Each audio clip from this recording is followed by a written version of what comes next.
Have you ever wanted to replace an aging irrigator and make it more efficient at the same time? Here's one scenario where we did just that. So this is a 5-tower Zematic irrigator that was installed in 1980. And as you can see, there's this piece in here that isn't irrigated because this water is actually pretty deep right in here. And if they would keep running it through, they would either get stuck or the motor would be underwater and then it would burn out the motor. So they could only run for 330 degrees of sweep instead of 360 degrees of sweep. And the problem with that is if you start irrigating here and you go clockwise around, putting down half an inch or 6/10, whatever your preference is, by the time you get over to here, this is dry again. So you turn it back around and go back the other way and watering the whole way so you can get back to here, but you overwater this area right in here. There are ways of minimizing that by speeding up and slowing down the irrigator, but the fact of it is you're still going all the way back around to water the area that's the driest. How can we make it more efficient? How can we make it fit in the field better? And how can we improve the land at the same time? And this is a common scenario that we come across is that the irrigator was put up in 1980, and at the time you basically you took whatever irrigator size you could get and you made it fit in your field. And the placement of the irrigator wasn't always an exact science. You had rods or chains or cables to try to find the center of the field.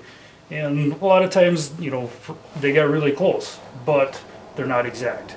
And with today's technology and the design software that we have available, we're able to really pinpoint the exact center of the field where the best placement of the irrigator can be to maximize the acreage, and to see the difference between what was there and what we can do to make really every irrigation job a custom job to fit the field.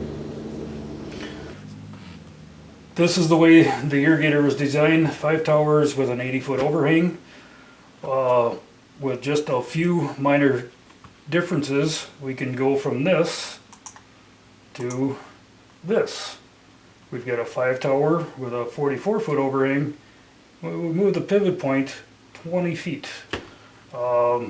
Maximizing the area, we're able to do a full circle, so our efficiency is the best it can be. We're gaining different areas of irrigation, but the main one is right in here where you could grow very little crop on a good year and virtually no crop on a dry year. The other thing we did, we were able to shorten the irrigator up a little bit, which cost the farmer less money for replacement. And there were a few challenges we had to overcome to make sure this happened. One of them is there's a terrace that goes across here. We had to make sure that, the terrace goes across here. We had to make sure that we were on top of the terrace and that there's a tile opening right here that we had to make sure that we missed. So this span right here needed to be, or this wheel track right here needed to be right there. If it was 20 feet closer to the pivot point, it would run over the tile opening. If it was 5 feet past, it would fall over the edge of the terrace, and then we would have lots of trouble. The other thing is there's a couple of hills in this area and in this area where if we didn't have the wheel tracks right where they would be, the truss rods would be too low for the crop height, and we would be dragging through the crop, potentially causing structural damage to the irrigator and definitely crop damage. So as you can see, with doing a full circle irrigation system here, we're doing 60.3 acres. The old way with the windshield wiper, longer irrigator, it was 59.57 acres.